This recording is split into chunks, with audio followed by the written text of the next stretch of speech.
은혜 받으신 하나님 말씀은 로마서 10장 13절에서 15절까지입니다. 한번 따라 하십니다. 하나님은 아들을 세상에 보내셨다. 한 번 더, 하나님은 아들을 세상에 보내셨다. 하나님은 아들을 세상에 보내셨다는 그것을 내 편에서 바라보면, 하나님 편이 아니고 내 편에서 바라보면 예수는 내 구세주고 내 하나님이고 내 주님이십니다. 이런 뜻입니다. 하나님 편에서 보면 죽음을 맛보러 오신 것인데, 죽음을 맛보시는 것 이전에 먼저의 계획은 뭐냐면 하나님 나라 상속입니다.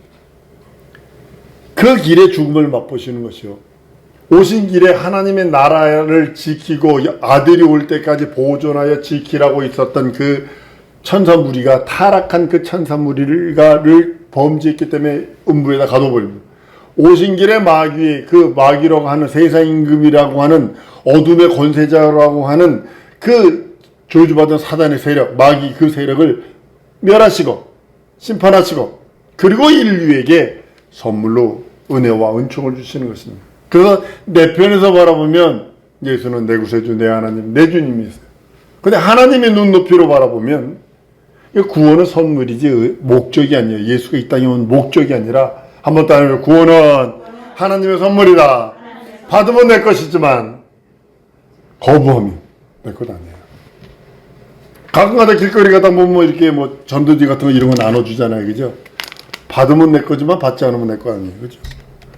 가끔가다 우리 토요일 같은 날 보면 우리 시장 갔다가 이렇게 걸어다 보면 교회, 그 바로 시장 옆에 교회 하나 있거든요. 사람들이 나와서 어떤 때는 케이크도 주고, 어떤 때는 빵도 주고, 어떤 때는 수건도 주고, 어떤 때는 직접 튀김 이렇게 해서 주기도 하고 그래요.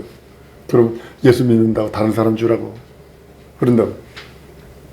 마찬가지입니다. 구원은 하나님이 영원전에 예수 그리스도의 사치고 피 흘린 공로를 인류에게 주시기로 결정하신 거예요. 약속하시고 언약하신 거예요. 받으면 내 거지만 거부하면 내 거 아닙니다.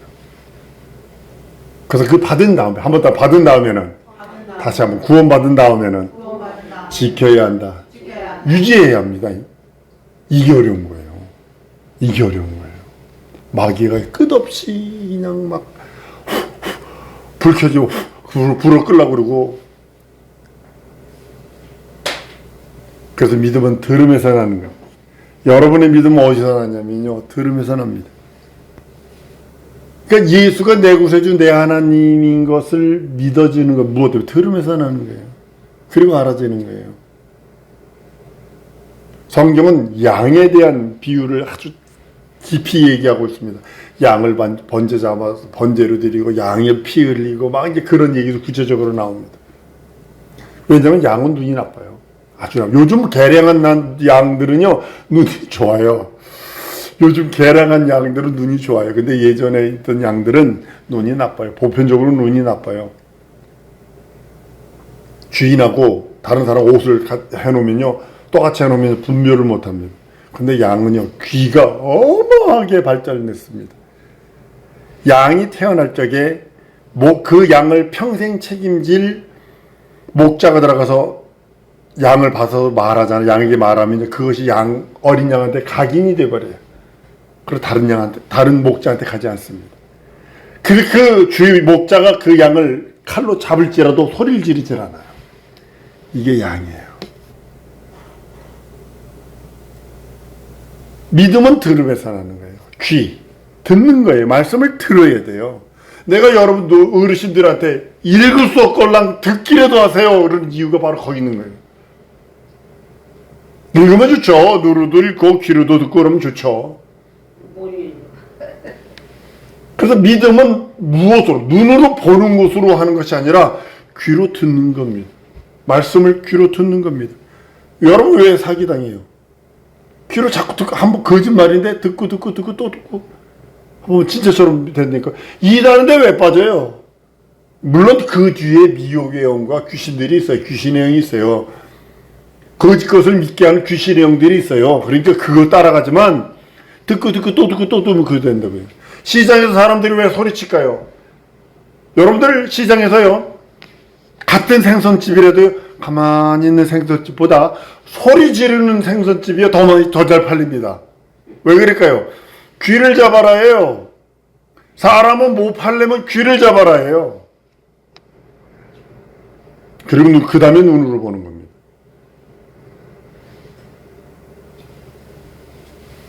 하나님의 말씀을 듣는 것은 진정으로 인생들에게 가장 큰 축복입니다. 로마서 10장 17절에 그러므로 믿음은 들음에서 나며 들음은 그리스도의 말씀으로 말미암는다. 그래서 내가 이국주 목사가요, 다른 건 몰라도 예수 말씀만 증거하는 이유가 뭐냐면, 내 후손들이 유튜브가 없어지지 않는 한, 페이스북이 없어지지 않는 한, 난 끝없이 내 설교를 업로드합니다. 계속 올려놓습니다. 몇천 개를 올려놨어요. 몇천 개. 그 이유는 말씀은 들으면서 나지만 들음은 그리스도의 말씀이에요. 예수가 하신 그 말씀으로 내 믿음이 성장하는 거예요. 여러분 콩나물 키울 때요, 콩나물 살아있는 거 죽은 거 갖다 놓으면 썩어버리고 콩나물에다 씨루에다 놓고 물만 주는데 자라잖아요. 그죠? 물만 주는데 자란다고요. 요즘 거는 막 물만 주는 게 아니라 갖다가 영양제까지 타가지고 줘가지고 이렇게 막 통통해요. 뭐 콩나물은 이게 통통할 수가 없어요. 막 그냥 막 이렇게 영양제를 줘서 그렇대요. 농약. 말씀은 들으면서 나고 들으면 그리스도의 말씀으로 말미암습니다. 하나님의 말씀을 듣는 것은 하나님의 말씀을 전하는 자가 있어야 합니다. 누군가가, 여러분들이 내가 예수를 내 구세주 내 하나님 내 주로 믿습니다, 이 소리는 누군가가 나에게 말씀을 전한 자가 있다는 뜻입니다. 부모가 됐든 친구가 됐든 뭐 이웃이 됐든 누가 됐든 하나님의 말씀을 전하는 자는요, 반드시 보내심을 받지 않고서는요 전할 수가 없습니다. 2단 3단 배추단 됩니다. 여러분, 한국의 최초의 선교사가 누군지 아십니까? 193년 전 얘기입니다. 우리는 아펜셀러 언더우드만 안다고요. 언더우드 아펜셀러보다 53년 먼저 오신 분이 있어요. 독일 선교사입니다. 칼 귀칠라프라는 선교사가 1832년 7월 25일에 고대도에 도착합니다. 고대도가 어디냐면 저 전라도 그 섬 많은 그 어디에 그 고대도에 도착을 합니다. 거기 지금 기념관 섰습니다. 기념관 세워놨습니다. 와가지고요, 감자 심는 법 가르쳐 주고요. 그러니까 그 독일 감자 심는 법 가르쳐, 야생 포도 해가지고 포도주 만드는 그 방법도 가르쳐 주고요. 그 다음에 한국말이 진짜 세계적인 게 아는 이유가, 세종대왕이 빠르면 한나절이면 한글을 쓰는 거, 읽는 걸 익히고, 늦어도 일주일이면 모든 걸 다 띈다고 그랬거든. 이 사람이 주기도문을 번역해서 전도하기 시작을 했어요. 조금 이따 물론 쫓겨나갔지만, 대동병변에서 목잘라 순교한 토마스 목사님보다 34년 먼저 왔습니다. 알렌 선교사가 와가지고 제중원, 그러니까 병원 해가지고 했는데 그 선교사보다 52년 먼저 왔습니다. 언더우드 아펜셀러보다 53년 앞서 왔습니다. 이 땅에 복음을 전파합니다. 근데 48살에 죽습니다. 여러분, 1831년에 칼퀴출라프라는 선교사에게 무슨 일이냐면, 아내가 쌍둥이 딸을 낳다가 아내와 두 딸이 다 죽습니다. 1년 전에. 1년 후에 고대도에 와서 복음을 전하는 거예요. 일본을 걸쳐서 다시 홍콩으로 가서 거기서 순교를 합니다. 48살에. 누군가가 복음을 전하지 않으면 전파되지 않습니다. 지금도 많은 선교사들이, 얼마 전에 부자 아프리카 갔는데 아버지와 아들이 선교사로 갔거든요. 순교당했습니다. 한국 사람입니다. 지금도 많은 선교사들이 아마존, 저기 말레이시아 장글에, 아마존에서요, 말레이시아나 아마존 장글에서 잘못 길을 잃잖아요. 온몸에요 벌레집이 됩니다. 무슨 파리인데요. 파리가 사람 생살에다 집어넣어가지고요. 벌레가 이것만 합니다. 구데기가. 이런 게 박히게 됩니다. 근데 그 생살을 파먹고 이렇게 나옵니다. 망고벌레라는 것도 있고 무슨 벌이 있는데 그럼에도 불구하고 하는 이유가 그겁니다. 말레이시아 선교사 중에 사모님이 정신질환이 왔어요. 한국에 왔는데도요. 후레쉬가 없으면요. 살질 못해요. 왜냐면 장거리 들어가면 해가 딱 떨어지면 깜깜하거든. 근데 거기는 뱀이 뭐 요렇게 조그만 뱀이 아니에요. 보통 5m에서 8m 되는 뱀이에요. 송아지 소를 그냥 꿀떡 삼키고요. 악어를 갖다 비비고 가지고 싹 흔들면요. 부두두두두 악어가 부서져요. 그 큰 악어가. 의자보다 더 큰 악어가 그냥 부서져 버려요. 그냥. 그리고 꿀떡 삼켜 그냥. 그런 걸 뱀들이 잔뜩 있는 게 사모가 벌레에 거미에 막 이거 그러니까 한국에 와서도 한국처럼 잘 살기 좋은 나라가 어디 있어요? 전화기를 카페에다 두고 3시간 후에 와도 그대로 있어. 만약에 문 닫잖아요. 그럼 그 다음날 가면 주인이 찾아줘 이거요. 이러면 줘. 근데도 후라시 없으면 못 살아. 후라시 없으면. 근데도 가요. 자식들이요. 아프리카에서 태어났어요. 흑인애하고 죽은 거북이 껍데기 가지고 자동차 놀이하면서 둘이 앉아서 막 이러다가 안 찢을 때 한국에 들어왔네. 안 가는 거야. 안 간다고 버티는 거야. 근데 아비는 갑니다. 뭐 때문에? 전해주는 자가 있어요. 그리고 보내심을 받아야 돼. 칼 귀출라프라는 사람이 선교사가 7가지 업적을 우리 한국에 합니다. 최초로 한국에 온 개신교 선교사입니다. 거의 한 200여 년 전 얘기입니다. 193년 전 얘기입니다. 한글로 주기도문을 번역하기 시작을 합니다. 번역을 시도했습니다. 한문 성경과 한문 전도지를 이제 전달하면서 전도 사역을 또 합니다. 한글의 우수성을 세계적으로 소개를 합니다. 그 다음에 서양 감자를 한국에 이제 파종을 해주고요. 서양 선교사로서의 서양 의술을 이제 베풀어 줍니다. 거기 감기 걸거나 배령간 혼역이 와가지고 고쳐주기 시작을 합니다. 동북아를 위한 최초의 세계적 선교 전략을 세우는데 이바지를 합니다. 오늘 본 말씀 15절입니다. 보내심을 받지 아니하면 어찌 전파하리요. 기록된 바 아름답도다 좋은 소식을 전하는 자들의 발휘한 것 같으리라. 우리 사랑하는 성도들이 주의 복음 있는 곳에서 주의 복음 전하세요. 대부분 파티하면 선교가 얘기해 주는 거 듣고서 내가 좀 오래전 얘기입니다. 가서 외식한다고 그러면 분명히 선교사 아들, 딸인데도 불구하고 술을 만땅으로 먹는다는 거죠. 그런 데서 자기를 드러내는 거예요. 내가 기독교인이기 때문에 술 안 먹습니다. 나 예수 믿기 때문에 술 안 먹습니다. 근데 그것이 어디서부터 파송이 되기 시작하면 교회부터입니다. 교회는 하나님으로부터 시작하는 겁니다. 보내심을 받지 않으면 안 됩니다. 예수 그리스도가 이 땅에 오기 전에 세례 요한을 파송합니다. 하나님께서. 광야에서 외치는 자의 소리가 되게 합니다. 하나님이 보내심입니다. 예수 그리스도를 침례를 준 다음에 좀 이따 그는 그의 사명을 다했기 때문에 사라집니다. 쉽게 말하면 무대 뒤편으로 사라지는 겁니다. 오직 주인공은 예수뿐이 없어요. 한번 따라합니다.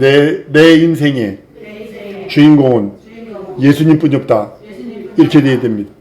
침례 요한은요, 예수님을 중앙에다 딱 내놓고 최고의 권위로 내놓고 최고의 자기가 할 수 있는 최선의 일을 다 해놓은 다음에 무대 뒤로 사라집니다. 마찬가지로 세례 요한처럼, 침례 요한처럼 우리 또한 그리스도를 앞에 세워놓고 우리는 사라져야 합니다. 그리고 예수께서요 명령하세요. 마태복음 28장 19절에 그러므로 너희는 가서 모든 족속으로 제자를 삼아 아버지와 아들과 성령의 이름으로 침례를 주라고. 예수께서 명하셔서 우리를 보내시기를 원하시는 겁니다. 예수의 보내심. 우리는 일생 살면서 하나님께서 예수의 보내심처럼 우리를 세상에 보내시기를 원하신다는 사실입니다. 왜냐하면 예수가 교회의 머리가 되시고 예수의 권위, 예수는 하나님의 아들이시며 하나님이시다. 그것이 진정한 우리의 권위, 권세가 되어져서 그것으로 인하여 이루어지는 것들입니다. 여러분, 교회에 파송 없이 가는 것들은요, 특별히 선교사나 해외로 가는 선교사들은요, 교회에 파송 없으면 안 됩니다. 제 동료 목사도 그러고 은퇴 돈 받은 거 있습니다. 그리고 집들, 아파트까지 싹 정리한 거 있습니다. 가져갔을까요? 아니요. 선교회에다 딱 집어넣어놓고 파송받고 나가버려요.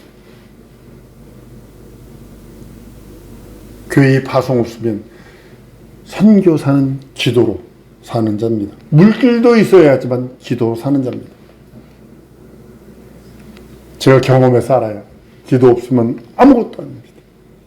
아무것도 아닙니다.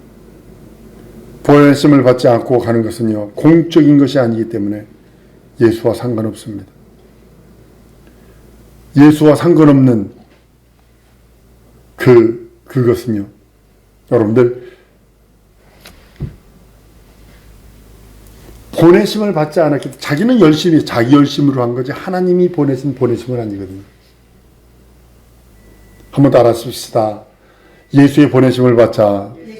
이건 교회에서 시작되는 겁니다. 전 매주 여러분들을 세상으로 파송합니다. 오늘 성찬이 있죠? 성찬에 그런 것이 떡 하나가 찢어져서 여러분들 몸속으로 들어갑니다.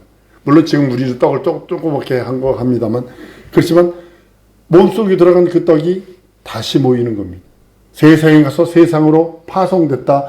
그 다음 주에 다시 모여 떡이 하나가 되고, 떡이 또 다시 세상으로 흩어지고, 그것이 성찬의 그 의의입니다.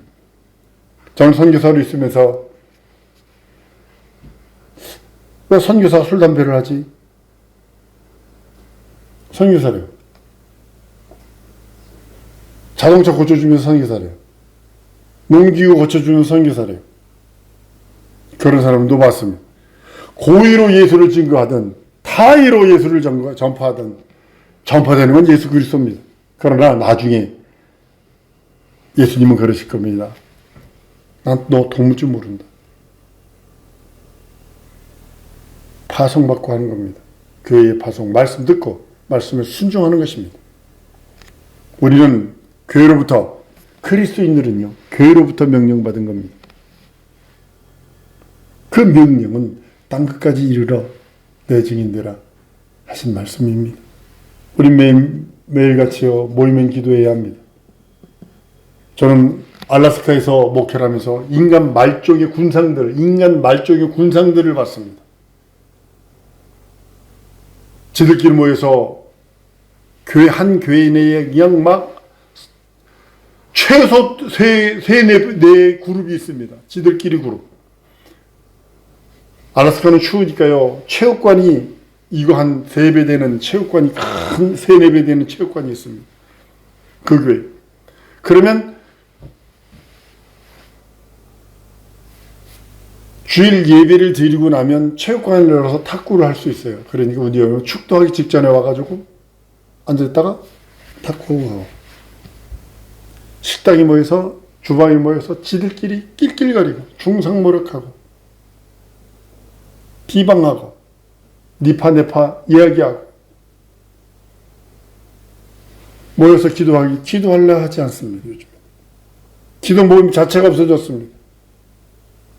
저희 청년 때 우리 기도할 적에는 급여 철야 그러면 최소 9시서부터 시작해서 새벽 예배까지 했거든요.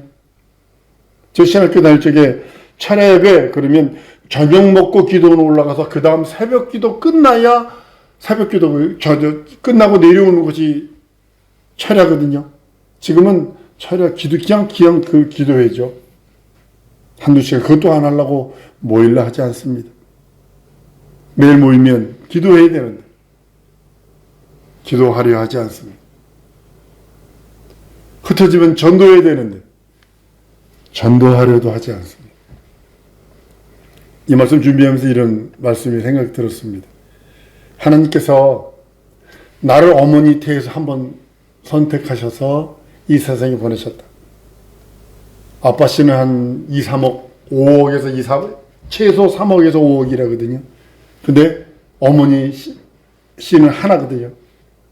엄마 씨와 아빠 씨가 만나서 내가 됐는데 그것이 하나님께서 나를 선택해서 이 세상에 보내시고 이 세상에 보내셔서 나를 복음으로 진리로 한 번 더 선택을 하세요. 한 번 더 선택을 하세요. 우리는 선택을 좋아합니다. chosen person이라 그래서 영어로 chosen이니까 조선이 chosen인 아닌데 영어로는 선택하다가 chosen이고 조선이고 비슷하니까 그렇게 얘기를 합니다만 우리를 한 번 더 부르셔서 그리고 성령으로 매일과 같이 부르시고 매일과 같이 보내시고 여러분 전도는요 100배로 보고 왔습니다. 영광에서 마가복음 10장 29절 이하에 보면 예수께서 가라사대 내가 진실로 너희에게 이르노니 나와 및 복음을 위하여 집이나 형제나 자매나 어미나 아비나 자식이나 전토를 벌인 자 금세에 있어서 집과 형제와 자매와 모친과 자식과 전토를 100배나 받대. 100배를 받는 거예요. 복 받아요. 진짜 전도하면. 진짜 영혼들을 그리스도에게 이끌어오는 것은요, 하늘에 빛나는 별과 같이 되게 한다고 말씀하셨습니다. 그리고요, 핍박도 겸하게 받습니다. 예수 믿는 것 때문에 핍박받습니다. 제가 감리교 신학교에서 7년 장학금을 받았는데도 불구하고 감리교 신학을 포기한 이유가 뭐냐면 저희 때 상황신학 때문에 그렇습니다. 상황신학은 뭐냐면 술꾼을 전도하기 위해서 내가 술을 먹어야 된다. 창녀를 전도하기 위해서는 내가 창녀와 같이 잠자리를 해도 된다. 이게 상황신학이거든요. 이걸 그대로 감신과 기장이 가져가가지고 뭐냐면 내가 모슬렘을 전도하기 위해서는 모슬렘처럼 모수지 가서 이게 머리 쳐박고 해야 된다. 이런 식으로까지 변해버렸어요. 그 신학을 포기해버렸어요. 7년 장학금은요, 얼마나 좋은 건지 모릅니다. 아주 달달한 겁니다. 근데 그거 포기할 수밖에 없는, 성경 그렇게 말하고 있지 않거든요. 신학 따라가는 거 아닙니다. 한번 따라봅시다. 신학 따라가는 게 아니고, 주석 따라가는 것이 아니고, 신조 따라가는 것이 아니고, 성경 말씀 따라간다. 이것이 여러분과 나의 신앙의 골이 되어야 됩니다. 예수 증거하면요, 핍박받습니다. 그럼에도 불구하고 해야 되는 이유가 바로 그것입니다. 하나님의 보증. 나는 여러분들이 하나님의 보증, 성령의 보증받는 믿음이 되길 원합니다.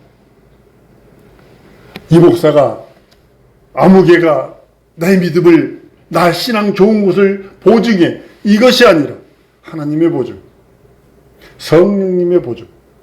내 믿음은, 내 기도는, 내 신앙 생활은 하나님의 보증을 받는 겁니다. 그리고 하나님께서 보증받은 그 사람을 보내시길 원하십니다. 내일 좀 해주지 않으면 난 여러분들을 세상에 보냅니다. 파송합니다. 회사로, 학교로, 직장, 아니면 집으로. 여러분들이 갖고 있는 여러분들의 그 믿음, 여러분들이 소망하는 그 것들, 하나님의 보증을 받아서 응답받는 우리 성도들일 줄 믿습니다. 이 시간 우리 기도하는 시간에는요, 내 믿음을, 내 신앙을 하나님의 보증받기 원합니다. 성령과 말씀과 진리로 충만케 하시옵소서. 하나님, 그리고 나를 보내시옵소서. 진정으로 나를 보내셔서 진정으로 영혼들을 구령할 수 있도록 나를 보내주시고 함께 해달라고 우리 다 같이 통성으로 기도하십니다.